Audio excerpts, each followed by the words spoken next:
সাল্লাম বলেন, যখন কারো দ্বারা কোনো ভালো কাজের সূচনা হয়, ওই ভালো কাজ যতজন করে ততদিন চলে। যার হাতে ওই ভালো কাজের সূচনা হয়েছে সে কবরে শুয়া শুয়া ওই ভালো কাজের সওয়াব পেতে থাকে। আবার যার দ্বারা কখনো কোনো মন্দ কাজের সূচনা শুরু হয়, ওই মন্দ কাজ যতদিন চলবে যতজন করবে সে কবরে শুয়া শুয়া ওই মন্দ কাজের গোনা তার আমলনামায় যোগ হতে থাকবে। নবীজি বলেন, এই পৃথিবীর বুকে সর্বপ্রথম অন্যায়ভাবে হত্যাকাণ্ড সংঘটিত হয়েছে আদম আলাইহিস সালামের এক সন্তানের দ্বারা। এই কিয়ামত পর্যন্ত দুনিয়ায় যত অন্যায় হত্যাকাণ্ড সংঘটিত হবে সব হত্যাকাণ্ডের সমপরিমাণ গোনা ওই প্রথম হত্যাকারীর আমলনামায় যোগ হতে থাকবে।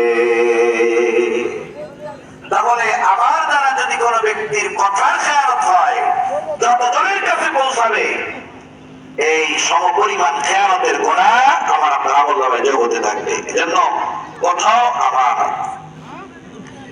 3 নম্বর দায়িত্ব আমার, দায়িত্ব।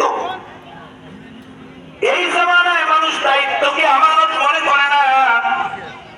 এই জন্য মানুষ দায়িত্ব নেওয়ার জন্য প্রতিযোগিতা করে, চেয়ারম্যান হওয়ার প্রতিযোগিতা করে, এমপি হওয়ার প্রতিযোগিতা করে।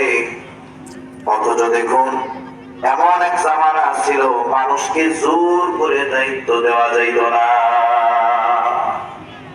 মানুষ দায়িত্বকে ভয় পাইত, আমানত মনে করত।